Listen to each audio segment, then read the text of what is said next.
Amigos, aqui eu sou o Matheus Tiburcio do canal Sica. Em primeiro lugar, queria pedir a todos vocês que se inscrevam nesse canal, que deem um like, que se inscrevam no meu canal só sobre cultura pop, que é o canal Mangaton. Com os meus amigos Henrique e Iriquicha. Nossa meta é de chegar até os 10 mil inscritos antes do fim do ano. O link está aqui na descrição. Agradeço a todos. Bem, todo mundo me pergunta o tempo todo: Matheus, o que é que você acha do Brasil Paralelo? Você vê?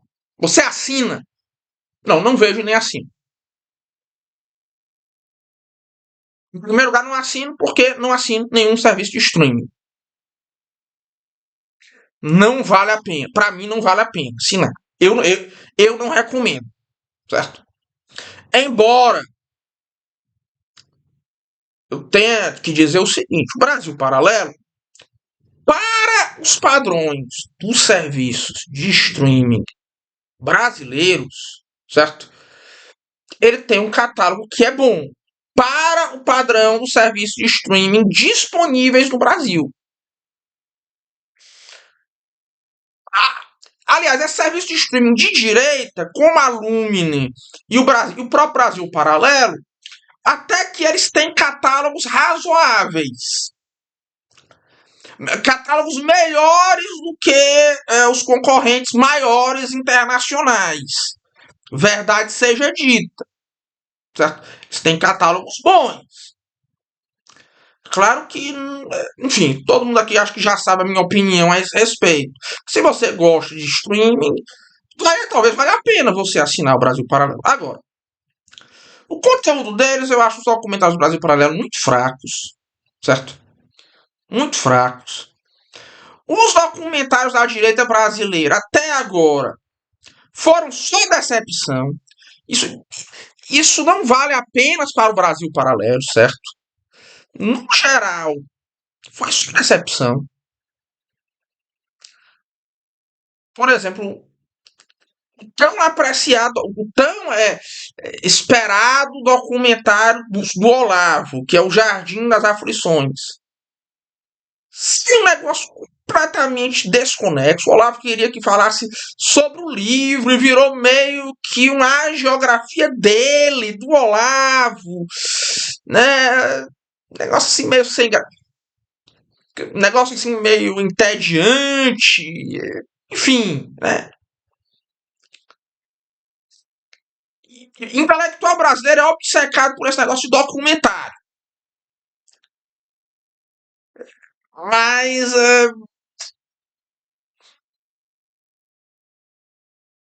para mim, até agora, os documentários de direita foram muito ruins. Até agora, certo? Até agora. Muito ruim, muito ruim. Gostei, não gostei, certo? E o Brasil Paralelo, para mim, tem documentários que dinheiro que eles têm.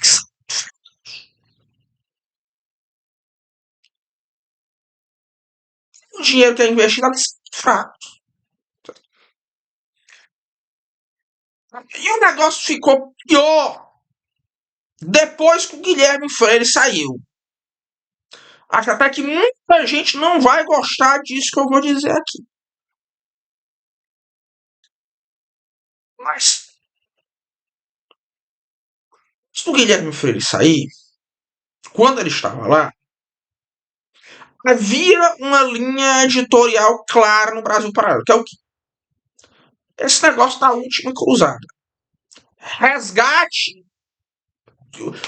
O tema central dos documentários era o resgate dessa história sacra do Brasil e dessa missão do Brasil que foi esquecida, resgate do passado que foi esquecido e denúncia do que são os oponentes, o estamento burocrático, certo? O comunismo, a revolução cultural, etc.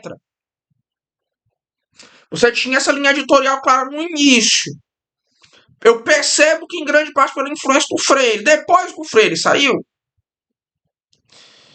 e eu não sou um sujeito muito fã dele, verdade seja dita, depois que ele saiu, o negócio desandou. Porque virou um negócio sem muita continuidade. Tem documentário a favor da reforma protestante. Tem documentário contra a reforma protestante. Tem documentário de todo jeito. E depois do recrudescimento desse autoritarismo, o Brasil Paralelo ainda por cima entrou numa posição de um meio que um morde e assopra. Para ao mesmo tempo manter o público de direita e não ser visto como muito e não serem vistos como muito radicais, né? Já foram perseguidos, né? Verdade seja dita. O resultado, os intelectuais que o Brasil Paralelo chama são muito ruins em regra, tem exceções, mas em regra são muito ruins. E ao meu ver, o Brasil Paralelo é um negócio que desanda por quê? Porque a liderança de qualquer indústria cultural tem que ser de gente que entenda de cultura. Tem de ser de intelectuais. E essa liderança atual do Brasil Paralelo não é. Eles não são intelectuais. Certo? Eles são gente que não entende indústria cultural, que não tem uma linha editorial clara ali. E eu acho que o exemplo mais extremo dessa inépcia foi o que aconteceu naquele filme Oficina do Diabo. O filme de ficção que o Brasil Paralelo iria lançar seria o filme Oficina do Diabo. Gastaram um bom dinheiro.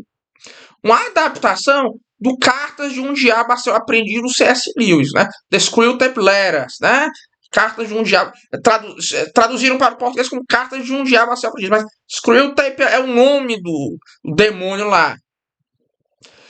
O filme estava pronto, iriam lançar. Aí a revista Piauí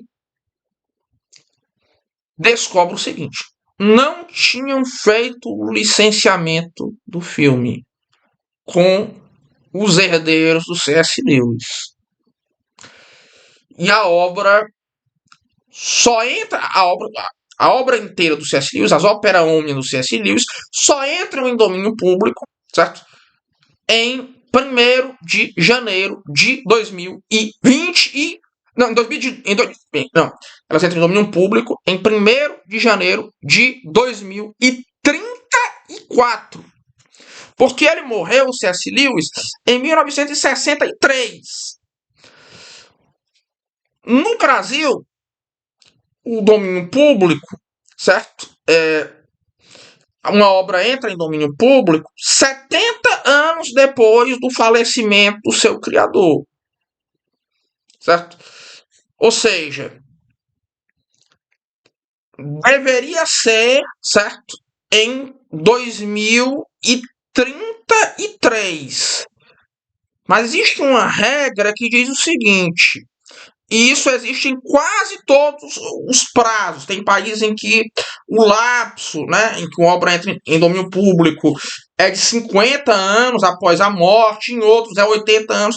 Mas sempre a obra só entra em domínio público no 1º de janeiro posterior ao fim do lapso de 70 anos. Ou seja, não pode lançar ainda em 2033.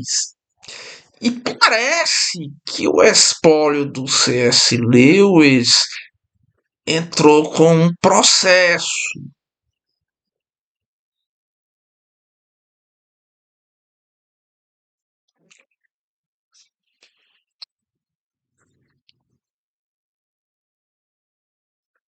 Eu tive por muito tempo, tenho ainda uma veneração pelo C.S. Lewis, mas é bizarro.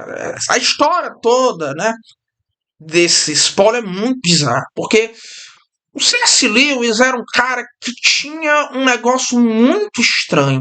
Ele era um sujeito ostensivamente conservador, mas que tinha um fascínio muito estranho por esquerdismo e comunismo. Por exemplo, ele foi apoiador fanático dos republicanos na Guerra Civil Espanhola.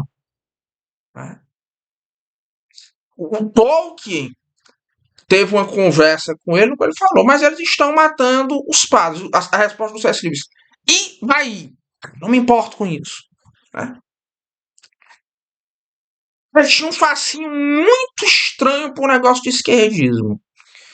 Isso chegou a um ponto extremo no qual ele se casou com uma comunista americana divorciada para ela não ser extraditada da Inglaterra para os Estados Unidos em um contexto de macartismo. Conversa, uma história muito estranha.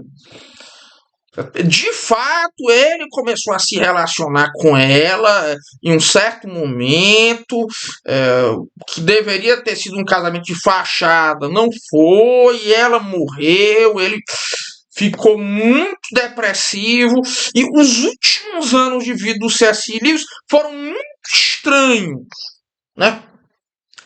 O espólio do C.S. Lewis ficou para os dois filhos dessa mulher, os dois enteados dele. Parece que um deles adorava o C.S. Lewis e o outro odiava o C.S. Lewis e ficou louco, inclusive. Teve que ser internado e morreu já, esse que ficou louco. Né? Parece que o enteado que gostava dele é hoje o único herdeiro e é um sujeito muito zeloso. É uma história muito estranha. Essa história aí do C.S. Lewis. Certo? Eu nunca entendi direito que confusão foi essa. Nunca entendi direito assim no que é que ele foi se meter. Né? Os amigos dele, no fim da vida, muitos deixaram de falar com ele. Né? O C.S. Lewis ficou meio estranho no fim da vida, ficou meio esquisito. Certo? Ficou meio esquisito. Né? É, já tinha algo estranho ali. Ele mesmo disse, numa carta a um fã, em relação à trilogia espacial, que ele tinha tendência a tudo que não presta, exceto a duas coisas: jogo e um outro negócio que acho que não pode. Estou dizendo o que é que ele disse. O que é que ele disse? Que tinha tendência a todo tipo de coisa ruim nas palavras dele. Certo? Porque hoje em dia tudo é. Eu não estou dizendo, certo? Que isso aí é coisa ruim, mas é. Enfim. Exceto jogo e homossexualismo, né? Enfim, ele disse isso, né? Que tirando isso aí, ele tinha problema com tudo, com tudo. Enfim, tirando isso, ele tinha tendência a tudo. Enfim. Mas é o Brasil paralelo, né? Se lascou isso aí. Não sei como é o estado atual desse processo. Eles, quando a revista Piauí soube, eles, como esquerdistas, muito canalhas que são, né? Foram logo avisar todo mundo, avisaram a Paris Filmes, avisaram não sei mais, a família do C.S. Lewis, né? Foi a confusão, né? O Brasil Paralelo de época quis dizer, não, esse livro não é uma adaptação de uma obra do C.S. Lewis, é só inspirado, mas não colou. Aí eles tiraram toda a merchandising desse filme da internet.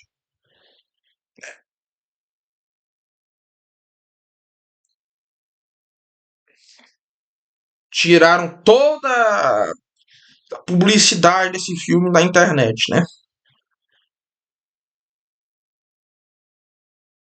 No caso, é como se ele não existisse. Foi feito e ninguém nunca viu. Pois é, né?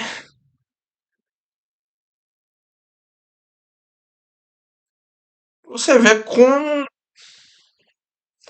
tem gente inepta no Brasil. Porque isso é um caso extremo. Será que algum dia veremos esse filme? Aí, eu não sei, né? Eu acho que vai ser que nem o Chateau, o rei do Brasil, né? Que passou uns 30 anos para ser. Passou uns 30 anos para vir a luz do dia, né?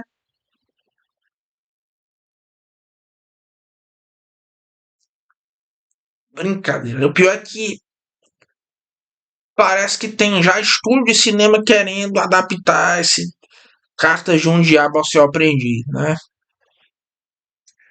Enfim, é fundamentalmente isso. Um forte abraço a todos, né? E é isso. Brasil Paralelo sempre perde uma oportunidade em perder oportunidade, né? Pois um forte abraço a todos e até logo.